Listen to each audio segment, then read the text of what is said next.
We are live. Hi, Belinda. Hi, Tanya.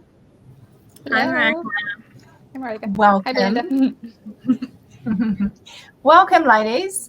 Thank you for joining me. I wanted the two of you to meet, but also for our audience to meet you today, end of 2023.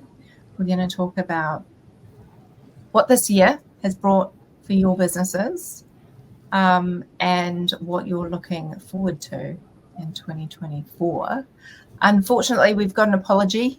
One of my other clients, Kim, can't make it today, and I was hoping to share with you all the different viewpoints from different stages in business. And I'll let the ladies share with you which stage they are at. So maybe I'll take the role of Kim and talk from a more established business perspective. Let's start with you, Belinda, because you're kind of, I guess, a year ahead of Tanya, and then we'll hand over to Tanya. So let us know what you do, what your business does, the purpose of your business, who you help, and what stage you're at. Sure. Okay. So my name is Belinda. I've been working with TickPay for coming on to 2 years now. So TickPay is really a transport ticketing payment platform that we're really looking at trying to help everyone to be able to get onto public transport more easily, pay for it more easily, and encourage use of public transport. So that's really important for us. So we are currently at a building phase, I'm going to call it. So we got pre-seed funding early this year, which was very exciting for us. As Marika mentioned, we have launched our brand, which is very exciting as well. And we're currently building the software itself and getting that ready for our first customer. So we're still pre-revenue, pre-product being completed. We've got a demo of a product at the moment. And yeah, really still in early phases. We're definitely not established, but have had a really good couple of years getting to where we are. And I mean, I just love the premise of TickPay because I get very frustrated, especially living in Auckland, where our public transport is not the best, let's be honest. But I have lived in London, where the public transport, I know we complain about it as Londoners sometimes, but compared to a lot of places in the world, fantastic. Melbourne too. I was just blown away by Melbourne's infrastructure, but payment is still such a big pain point for people getting on and off public transport, right? And buying the right ticket and it not being seamless throughout the journey. You need to have multiple cards for multiple cities, and even just as someone who travels abroad for work, I have a little wallet of all the different cards that I have for different places, and it would be great to just be able to use my phone or my card. So really excited by all of the good stuff you guys are building. And you come from a technical background, right? Yeah. So I was a software engineer. That's what I studied at university. But most of my experience been in product management. But with TickPay, obviously we're a startup, so I'm kind of have a few areas under me, and marketing is one of those areas I'm looking after as well. Yeah, I think as a co-founder or a founder or a CEO or anyone starting out in a startup, you've got to wear so many different hats. And I think everyone listening to this is going to completely appreciate that too. And that's why the Marketing Collective exists, to help those of you that are really good at what you do, but just need some assistance and support on where to start with marketing. So we'll get into the good stuff they have in for TickPay this year in a minute. I want to introduce you all to Tanya as well. Tanya, I'll give you the floor and you can explain what you do and what you will be bringing to market next year, hopefully. Absolutely. I'm Tanya Zambrano. I live in Southern California, in San Diego, and I established an LLC called Altruist Apparel, and the goal of the brand is to create sustainable contemporary women's wear.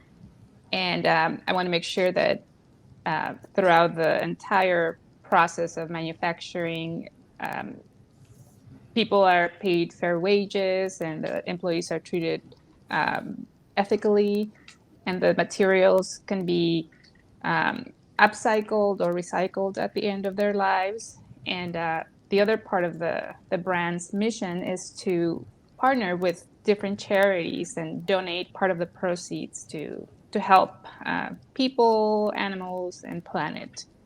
So over the past couple of years, I've been working on product development, and that's been pretty challenging. You just have to keep adjusting as you go, working with different pattern makers, different people to make your samples, and then going back to the drawing board to pick different fabrics. So it's coming probably, I'm about 75% done with the product development phase to where I can start seeing the light at the end of the tunnel next year for manufacturing and going to market and starting to sell, probably summer or fall. Yeah, I mean, I'm so impressed with all of the foundations that you've put in and the lack of compromise on your values for Altruist Apparel, because I just think, Tanya is someone who, in an industry that quite often does not do the right thing, is really making sure that everything is tied back to those values and the purpose of her business, which is basically to help the helpers. The portion of proceeds will go towards those charities, and the charities will grow over time. But there's so much that has gone into making sure that supply chain is as ethical and sustainable as it could be. And I think it's taken longer than we would have liked, because it's not easy to do this these days, which is absolute insanity, Yes. It's so much easier to create a fast fashion brand, and unfortunately, all of us are suffering for that. So I really commend you, Tanya, for taking the time and, putting down those foundations, because you're building an amazing brand that is really going to make a difference. I think partnering with you has been incredible, because to me, that was the very first thing I thought of when I decided to go with a brand, that I need to clearly explain what it is about, how is it different than every other brand, and clearly define my vision and my values, because that will be the foundation. That's, as you said, it's not something that I'm willing to compromise. It has to stick to that and be clear for customers, to attract the right customers, and for the brand to be clearly defined for people to understand and know right away, oh yeah, this is something that, it's not for me, or it is for me. So you've been amazing in guiding me to. And it's a beautiful brand. I cannot wait to take it to market next year. It's so beautiful, created by Shout & Co., your brand identity. So yes, very excited for next year, and we can talk about 2024. But Tanya, what's your highlight been for 2023? What has this year brought for Altruist Apparel? It has taught me to be flexible and patient more than anything, because you start with a plan and then you get to it, and then, oh no, this fabric, only comes in this color, but not this color. So you have to either, pivot and find a different fabric, or find somebody that can provide the dyeing services to get it to the color that you want. It just pivoting all the time, and just being flexible and not take it personally, because again, I want things done correctly and thoroughly and not cut corners. So it's just acceptance of it takes however long it takes, just, Yeah, and I think the important thing there too, we didn't mention, was you're doing this on the side of a full-time job as well, which I know a lot of the people in the audience are also doing to fund your passion project, to fund this purpose-led business. For a while, you've also got the day job, and that is a juggle. How do you manage that, Tanya? I try to keep things simple and prioritize what's important for me. My work is my 9 to 5, and after that, I try to keep it simple. I'm always studying in the evenings, doing homework, or on the weekends, just trying to remain constant with a task, with a list of things that have to get done. And then having to meet with you constantly, that also lights up a fire under me because I'm a little bit of a procrastinator, I admit. So that definitely helps me to be on track. It's easier for me, and I know that about myself, that I need someone to hold me accountable and to push me a little bit, and then I'll get things done.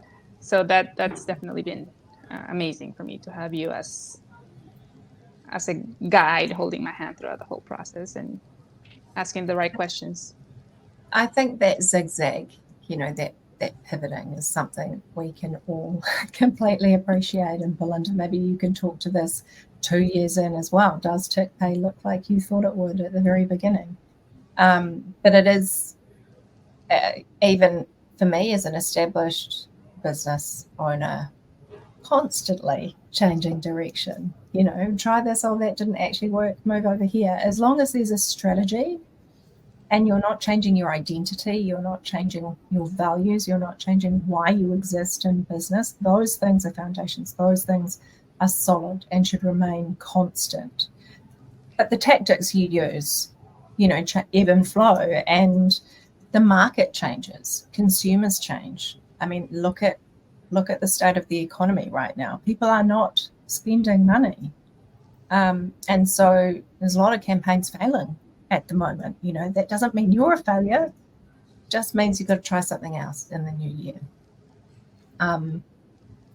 So Belinda, highlight, I think I know the answer, but highlight for 2023, and what's your experience of that, that zigzag? It's not a straight line from A to B, right?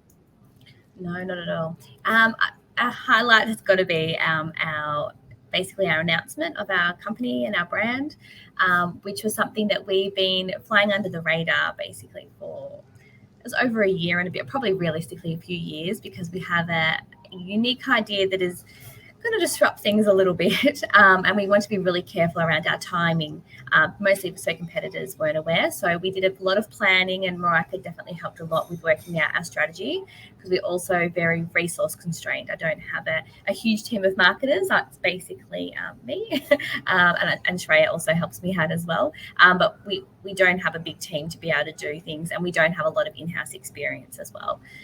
So we had to come up with a bit of a strategy on what were the key things we wanted to do with this announcement. And realistically, we had to pivot as part of that plan. So I had a grand plan.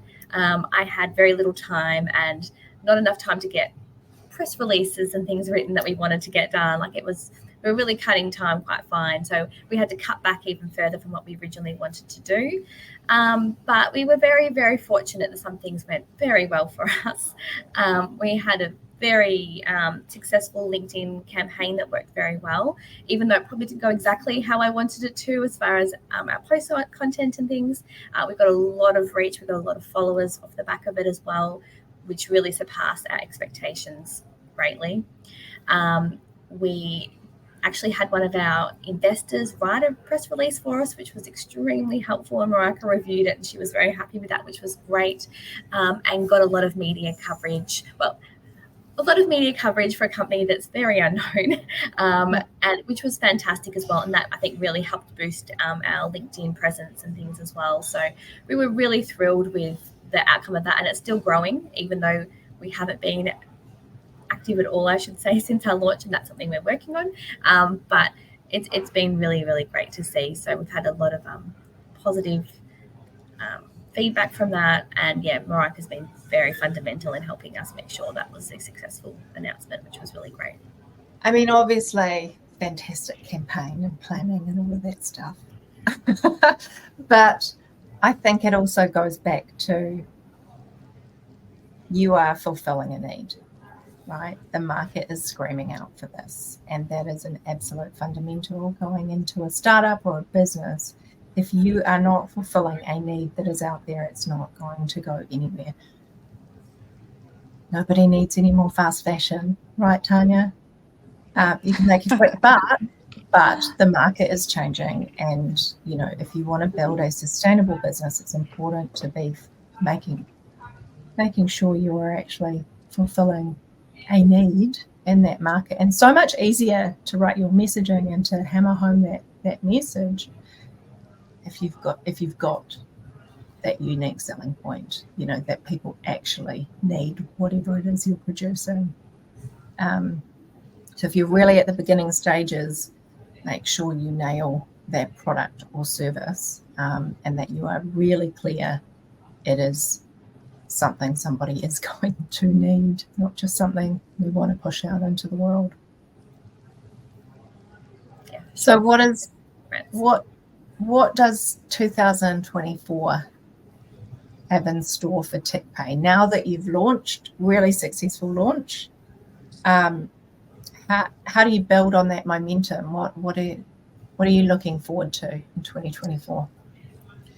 Really looking forward to solidifying our brand. So we have a basic website. It needs a bit of TLC and design done to it. But I think really just getting our brand stronger in our biggest presence is LinkedIn's really our main area of focus. So really getting a good strategy happening there, making our brand really positive on the website, and just giving the confidence to, because we've got quite a big network, we're very lucky in that way. So just giving them the confidence that we're growing, we're an established business, but we're trustworthy, and building that trust in us to give us a go. That I think is really going to be our main focus for 2024, rather than really looking at trying to lead capture and generate. It's really around building that trust in our brand and brand awareness. So I think they're the key ones. And Tanya? For me, for 2024, we will create the website, but we already have all the brand book information, the mapping out of what the website will be. So it's just executing it closer to when manufacturing will start. And once that's integrated, once the patterns are finalized and digitized and tested, then send it out to the world and see what happens.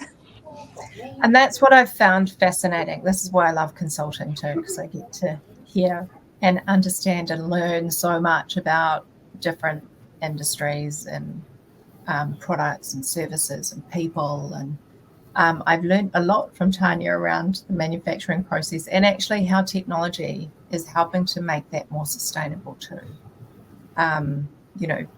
Running a charity in Cambodia that is literally on borders a load of very unethical and unsustainable garment manufacturers. This is a real passion of mine, to make sure that we're treating people with respect, and where we're not, technology steps in and does it better, and I think what we'll start to see is robotics and AI in this industry in particular, not necessarily taking away those jobs, because they will be replaced by something else, hopefully more ethical, who knows, but definitely the technology side of things, don't fear it. It can really help businesses get into markets much more cost effectively as well. So I expect, Tanya, in years to come, those robotics will actually be making your products, your garments on demand, to size, to specific measurements, right? I think that would be the next step. That would be amazing. So less wastage, more tailored, and faster. Absolutely. It does leave a gap. It does leave a resourcing gap. It does leave, that human gap, and that is a real concern for a lot of people with technology. But those gaps are always filled by something else.